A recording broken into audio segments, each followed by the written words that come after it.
किसी दूर गांव में एक बड़ा जंगल था जहां विभिन्न प्रकार के जानवर रहते थे। इस जंगल में एक छोटा सा कुत्ता जिसका नाम मोती था और एक विशाल हाथी जिसका नाम राजा था रहते थे। मोती अपने झुंड से अलग होकर जंगल में भटक गया था और अब अकेला था। वहीं राजा अपने झुंड का सबसे बड़ा और ताकतवर हाथी था। एक दिन जब मोती भूखा और प्यासा जंगल में भटक रहा, तभी उसकी मुलाकात राजा से हुई। राजा को मोती की हालत देखकर दया आ गई। उसने अपने सूंड से पास की झील से पानी निकालकर मोती को पिलाया और उसे खाने के लिए फल दिए। मोती ने राजा का धन्यवाद किया और उनकी मित्रता की शुरुआत हुई। मोती और राजा धीरे धीरे अच्छे दोस्त बन गए। वे हर दिन एक दूसरे से मिलते और साथ में समय बिताते। राजा अपने झुंड की देखभाल करता और मोती उसकी मदद करता। मोती अपनी फुर्ती और चतुराई से राजा और उसके झुंड को खतरे से आगाह करता। राजा अपनी विशालकाय ताकत से मोती की रक्षा करता और उसे हर संभव मदद पहुंचाता।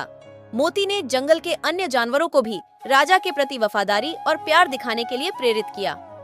धीरे धीरे मोती और राजा की जोड़ी पूरे जंगल में मशहूर हो गई। जानवर उनकी मित्रता की मिसालें देते और उनसे सीखते। एक दिन जंगल में एक बड़ी आपदा आई। भारी बारिश के कारण नदी में बाढ़ आ गई और जंगल का एक बड़ा हिस्सा डूब गया। कई जानवर बाढ़ में फंस गए और उन्हें बचाने का कोई रास्ता नहीं था। राजा ने अपनी विशालकाय शक्ति से कई जानवरों को बचाया, लेकिन वह खुद भी बुरी तरह थक गया था। मोती ने राजा की हालत देखकर उसे आराम करने को कहा, लेकिन राजा ने कहा, मुझे अपने दोस्तों को बचाना है, मैं आराम नहीं कर सकता। मोती ने सोचा और एक योजना बनाई। उसने अपने छोटे कद और फुर्ती का फायदा उठाकर फंसे हुए जानवरों को धीरे धीरे सुरक्षित स्थान पर पहुंचाया। उसने राजा की मदद से बचे हुए जानवरों को भी सुरक्षित जगह पर ले जाने में मदद की। मोती और राजा की अथक मेहनत से जंगल के ज्यादातर जानवर बाढ़ से बच गए। सभी जानवरों ने मिलकर मोती और राजा की तारीफ की और उनकी मित्रता को सराहा।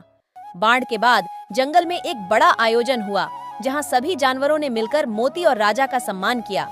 इस आयोजन में जंगल के सबसे बुजुर्ग और ज्ञानी बंदर ने कहा, आज हमने देखा कि सच्ची मित्रता कैसी होती है। मोती और राजा ने हमें सिखाया कि अगर हम एक दूसरे का साथ दें और मिलकर काम करें तो हम किसी भी मुश्किल को पार कर सकते हैं। मोती और राजा की कहानी जंगल में हर किसी के लिए प्रेरणा का स्रोत बन गई।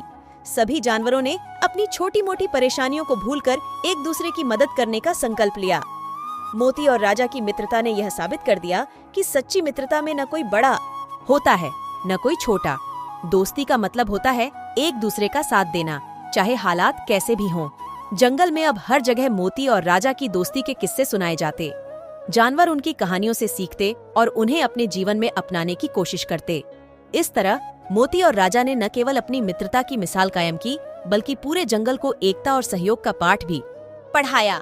कहानी का संदेश स्पष्ट था, सच्ची मित्रता में कोई भी बाधा मायने नहीं रखती। अगर हम अपने दोस्तों के साथ मिलकर हर मुश्किल का सामना करें तो हम किसी भी चुनौती को पार कर सकते हैं।